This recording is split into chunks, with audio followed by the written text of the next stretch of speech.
Let's see. I was talking to him. I was talking to him all night because, trying to keep the mask on. He kept putting his arms around me. I said, "Daddy, I love."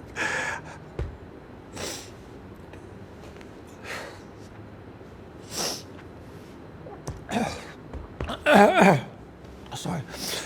He kept telling me, "Daddy, I love you," 2 or 3 times during the night. He told the nurse, "I love my daddy."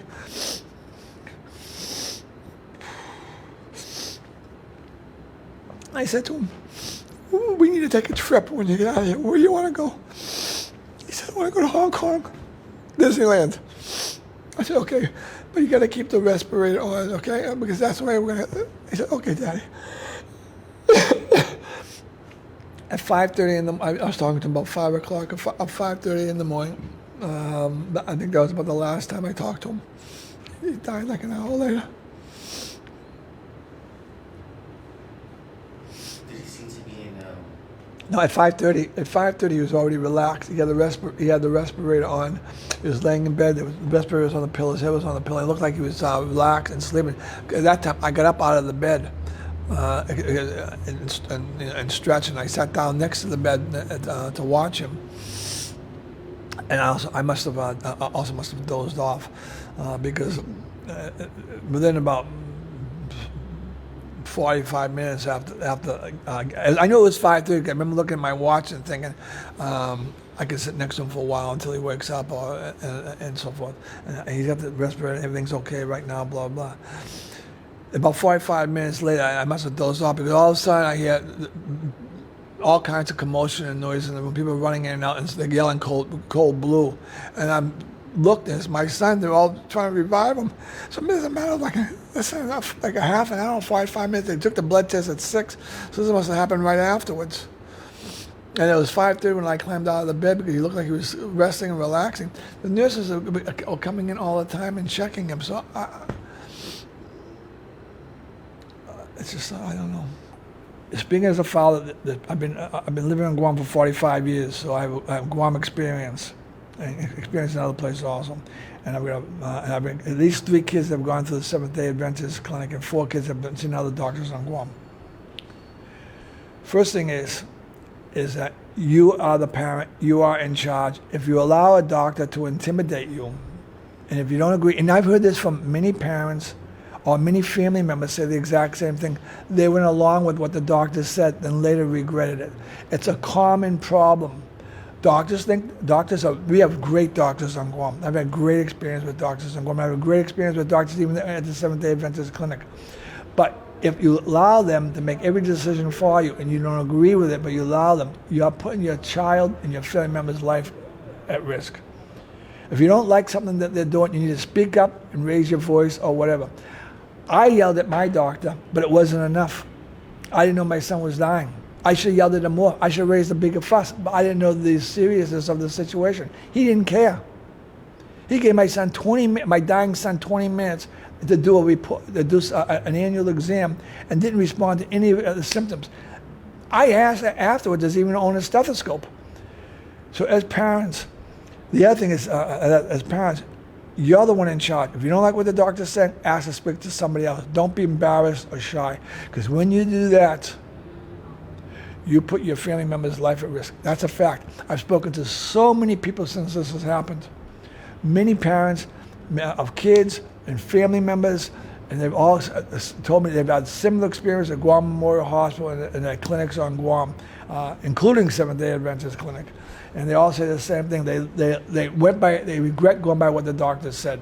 So get a second opinion or do what you want. The other thing is a small thing.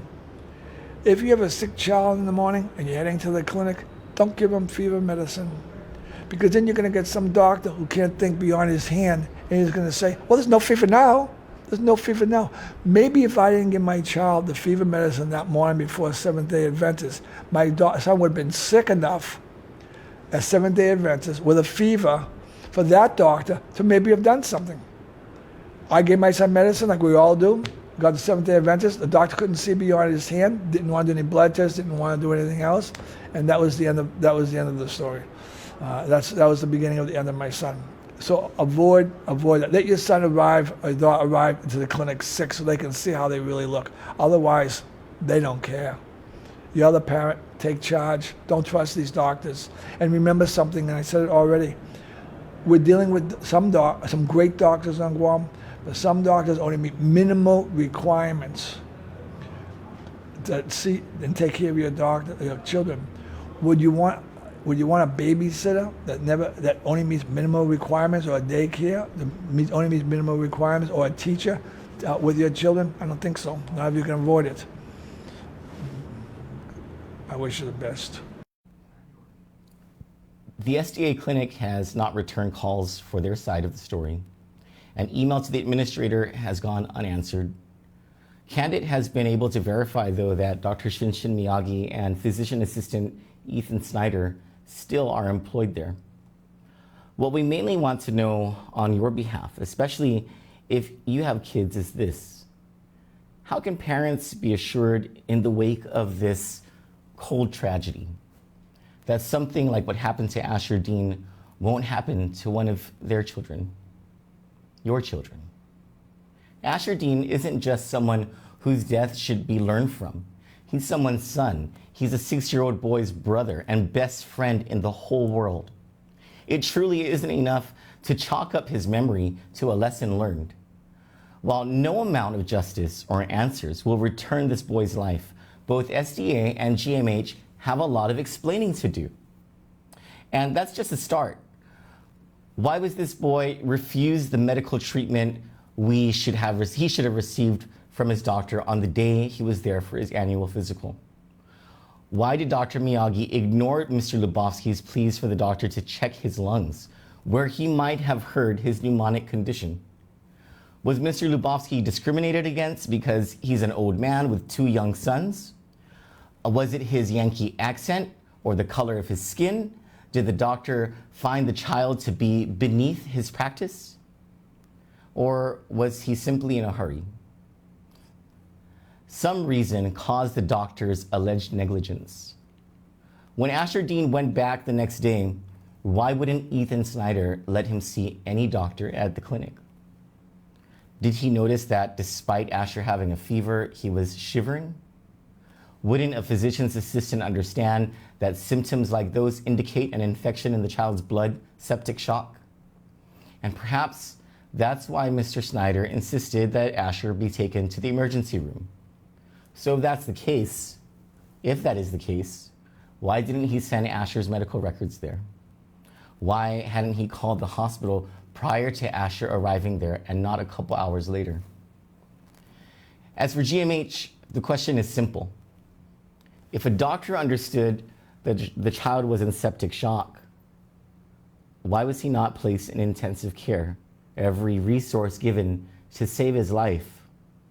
Why didn't a single doctor check his condition in the 12 hours before he coded?